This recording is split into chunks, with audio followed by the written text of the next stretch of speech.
संत शिरोमणी गुरु रविदास महाराज की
औरंगाबाद शहरातील बहुतेक सगळे जाती धर्माचे लोक इथे येतात आणि संत रविदास महाराजांची जयंती साजरी करतात। एक वेगळं चित्र नेहमी मला वर्णामध्ये पाहायला मिळत असतं।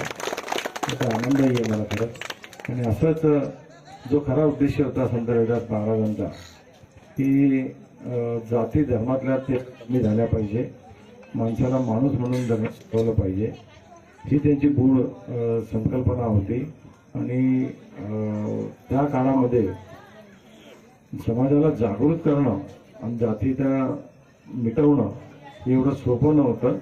आणि त्या काळामध्ये त्यांनी तो प्रयत्न केला आणि त्या प्रयत्नाचं फळ मला औरंगाबादमध्ये दिसतं की ते सगळे जाती धर्माचे लोक एकत्र येऊन संत रविदासांची जयंती साजरी करतात। मला वाटतं हेच खरं त्यांच्या केलेल्या कामाचं फळ आहे।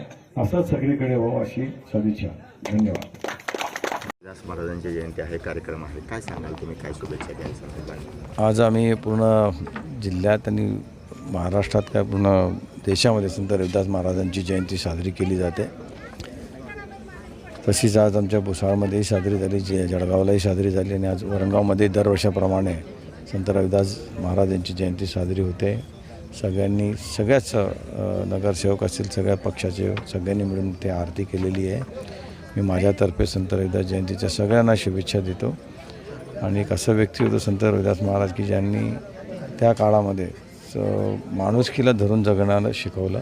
जातपात धर्म न बघता माणूस म्हणून कसं जगावं याचे धडे त्यांनी त्या काळात दिले। म्हणून संत रविदास महाराजांनी दिलेले धडे आजही तेवढेच महत्त्वाचे आहे। माझ्यातर्फे पुन्हा एकदा सगळ्यांना संत रविदास महाराज जयंतीच्या शुभेच्छा।